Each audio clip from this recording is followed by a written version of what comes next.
ओम नमो नारायण। जय हो। आज मनुष्य की कैसी सोच है। मनुष्य की सोच कुछ उल्टी है। जो उसके बस में नहीं है वो करना चाहता है। जो उसके बस में नहीं है, किसी के बस में नहीं है, जो सिद्धांत के खिलाफ है उसको करना चाहता है। देखो कैसी सोच। एक हम फूल के माध्यम से इसको समझें। आज का विषय हम फूल से समझ रहे हैं। देखो ये फूल है,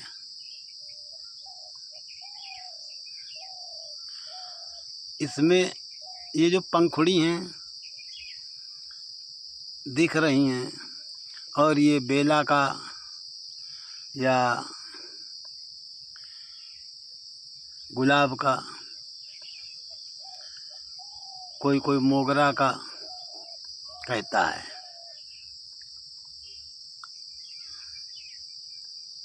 इसमें सफ़ेद कलर का है, पंखुड़ी हैं। ये जब पूरी तरह से खिलता है तो इसमें कम से कम एक फूल में 15 पंखुड़ी बनती हैं जाकर के। ये फूल, इसमें जो महक है, इसमें जो सुगंध है, इसमें जो खुशबू है, इसी फूल से उत्पन्न हो रही है। इसी फूल से।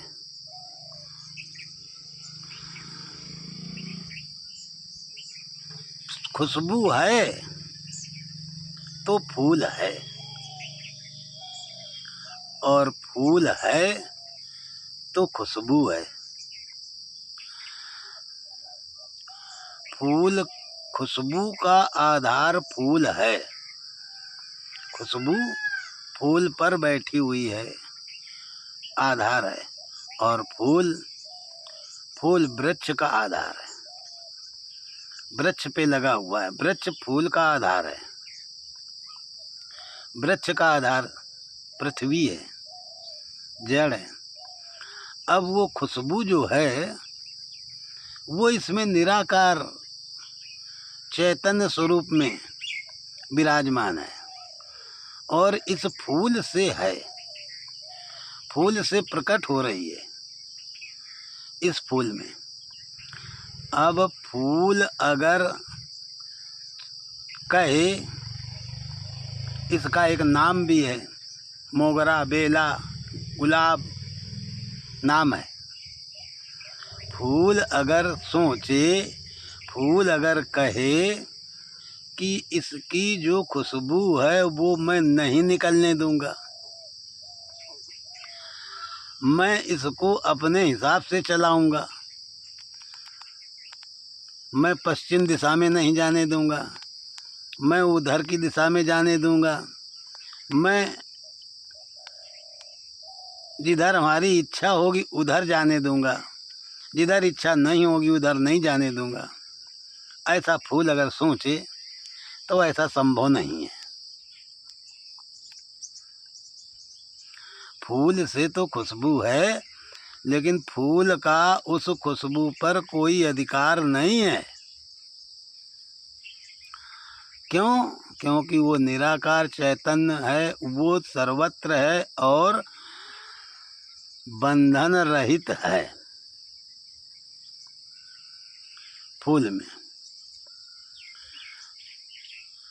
खुशबू बंधन रहित है, वो स्वतंत्र है, वो कहीं भी जा सकती है। फूल का अधिकार नहीं है, बल्कि प्रकट फूल से है। खुशबू फूल से ही प्रकट है। फूल नहीं होगा खुशबू नहीं होगी।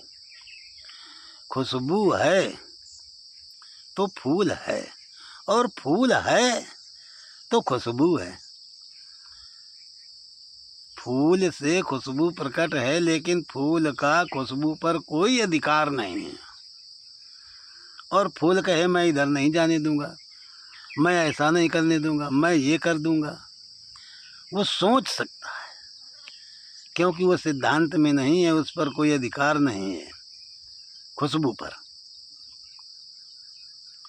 ऐसे ही मनुष्य है। अच्छा, फूल में देखो, एक इसका तो नाम है, इस फूल का एक नाम है, रा नाम से नाम है,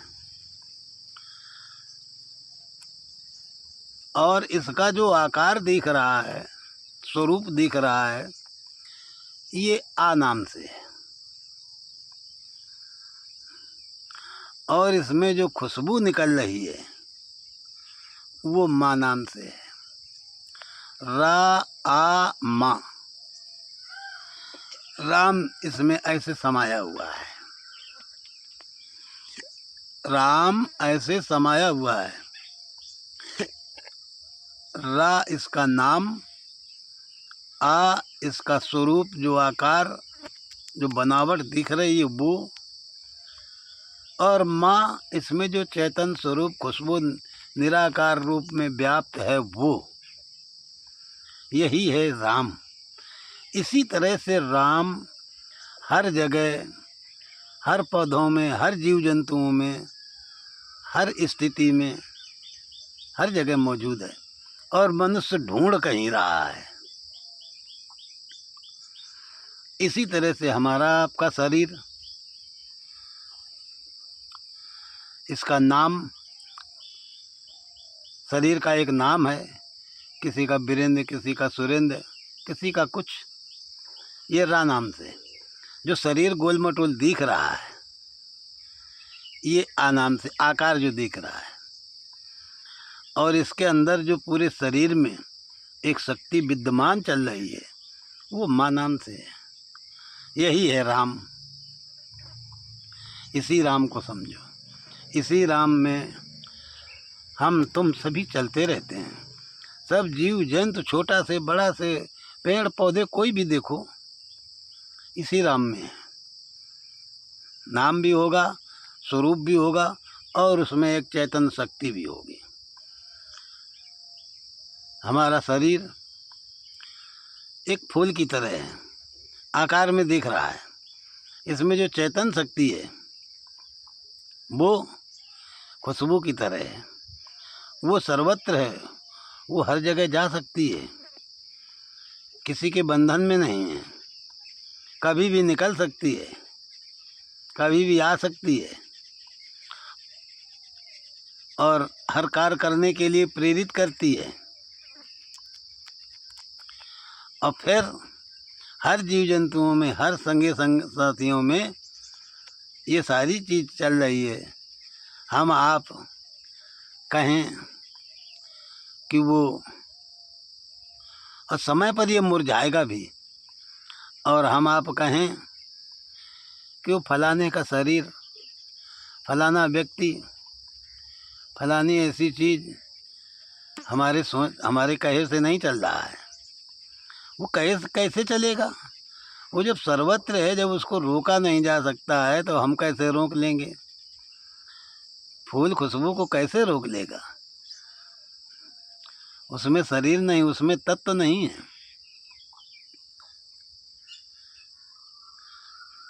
उसको पकड़ नहीं सकते हैं, उसको बंधन में नहीं ला सकते हैं, वो नहीं रुक सकता है। हम इतना कर देंगे, इतना कर लेंगे, इतना घेर लिया है, इतना घेर देंगे, इतना इकट्ठा कर लिया है, इतना ऐसा कर लेंगे। क्या ये इकट्ठा हो रहा है?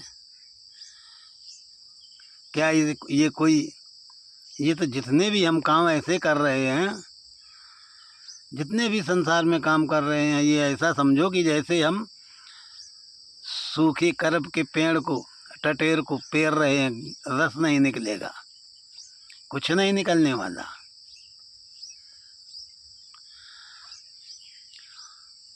जैसे प्यासे आए हैं ऐसे ही प्यासे चले जाएंगे। कुछ पाने की इच्छा, कुछ लेने की इच्छा जिंदगी भर से करते चले आए हैं। कुछ हमें इतना पाना है, इतना देना है, इतना लेना है, यही हम कर रहे हैं और यही करते करते चले जा रहे हैं। ये देना लेना पाना करना ये नहीं खत्म हो रहा है, ये लगा हुआ है। हम उसी में ऐसे काम कर रहे हैं जैसे हम मशीन बने हैं। अच्छा बुरा कुछ नहीं देख रहे हैं। बड़े बड़े जीव जंतुओं को हम अपना भोग का सामान बना रहे हैं। ये हमारी सोच है, हम उनको यूज कर रहे हैं। ये मनुष्य की देखो कैसी सोचें हैं। जिस पर अधिकार नहीं है उस चेतन शक्ति पर, उस पर अधिकार करते हैं। मोड़ा हमारे कहे में नहीं, मोड़ी नहीं कहे में, घर वाले नहीं, दोस्त नहीं। अरे वो शुद्ध चेतन स्वरूप से अपने से चल रहे हैं, हमारे कहे से कैसे चल सकते हैं। शरीर पर अधिकार है, उसको हम बांध सकते हैं, उसको हम रोक सकते हैं, लेकिन उसके अंदर जो चलने वाला, और उसी के कहने से ही शरीर को ले जाया जाता है, चलता रहता है शरीर उसी के कहने से, तो उसको हम रोक नहीं सकते हैं।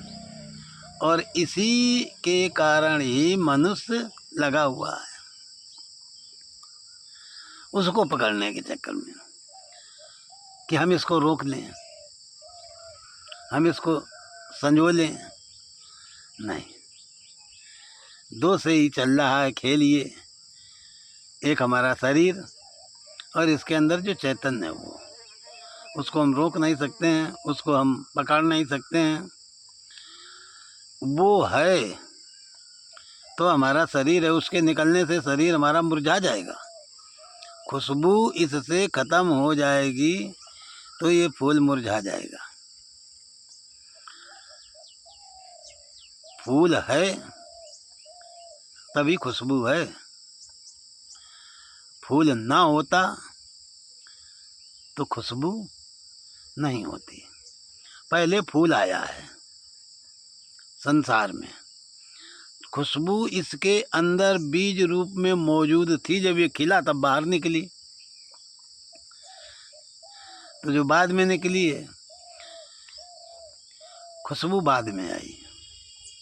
वो सर्वत्र है, अंदर थी, बाहर थी, भीतर भी थी, सब जगह थी, बीज रूप में थी। ये खिलना तो साकार है, पेड़ रूप में, जड़ रूप में, तने रूप में, फिर आज कली रूप में। कली रूप में जब खुला तब ये खुशबू बाहर निकल आई। फूल पर इसका कोई अधिकार नहीं है, खुशबू पर। इसी तरह से हम तुम संसार में किसी भी जीव जंतुओं को अपने बस में करके चलाने का कोई अधिकार नहीं है।